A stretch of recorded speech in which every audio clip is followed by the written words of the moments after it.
मागील 10 महिन्यात बीडमध्ये 38 खून, त्यात 2 सरपंच, 168 खून करण्याचे प्रयत्न, 156 अत्याचाराच्या घटना, 498 जमाव करून दंगली करून मारामारी करणे, 386 विनयभंगाच्या तक्रार. राजकीय पुढारी सांगतात बीडला बदनाम करू नका.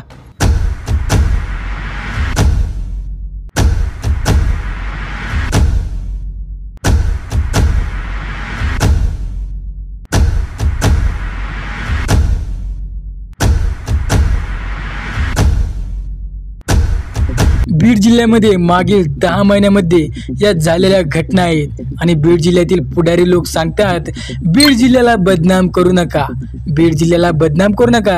आणि बीड जिल्ह्याची अवस्था पाहता सर्वांच्या पायाखालची जमीन सरकेल. तब्बल 10 महिन्यामध्ये 38 खून झालेत आणि त्या 38 खुनामध्ये 2 सरपंचांची हत्या झाली. त्याच्यामध्ये संतोष देशमुख आणि परळीचे आंधळे यांचा खून झाला होता. आणि संतोष देशमुख यांच्या हत्या प्रकरणी आता बीड जिल्ह्यातील सर्व घटना ह्या उघडकीस आल्या आहेत. मंडळी, बीड जिल्ह्यातील महिलांना देखील प्रश्न पडला आहे, आता आपण घराच्या बाहेर निघायचं तरी कसं?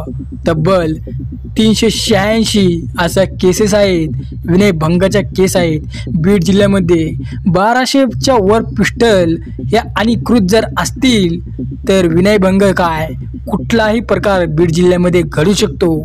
हे होता बीड जिल्ह्याचा इतिहास. म्हणजे मागच्या 10 महिन्यामध्ये भरपूर अशा काही घटना घडल्या. याला जबाबदार फक्त राजकीय पुढारीच असू शकतात. तर राजकीय पुढारी आता ह्या घटना लपवण्यासाठी म्हणतात बीड जिल्ह्याला बदनाम करू नका. बीड जिल्हा म्हणजे गँग ऑफ वसेपूरच्या पलीकडे गेला आहे. विनयभंगाच्या तक्रारी होतात, त्यांच्या तक्रारी पोलीस स्टेशनमध्ये घेतल्या जात नाहीत.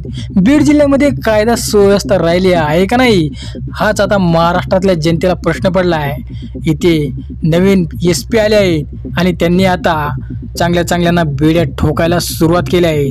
लोक इथे हवेत गोळीबार करतात.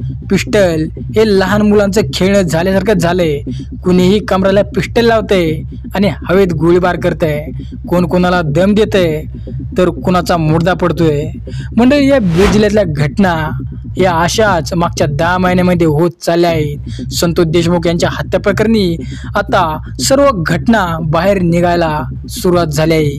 आणि आता याच्यामध्ये कुठला राजकीय नेता होता का, आता हा जनतेला प्रश्न आहे. मंडळी, आपण म्हणतो बीडचा बिहार झाला, पण बिहार बीडच्या 10 पट पुढे गेला आहे. बीडला बदनाम करू नका, गुन्हेगारी रोखवा, सर्वांनी एक या, जातीपातीचं राजकारण बंद करा आणि माणूस म्हणून एकत्र सर्वांनी या. मंडळी, तुम्हाला हा व्हिडिओ आवडला असेल तर चॅनलला नक्की सबस्क्राईब करून आणि हा व्हिडिओ प्रत्येक लोकांपर्यंत शेअर करा. धन्यवाद.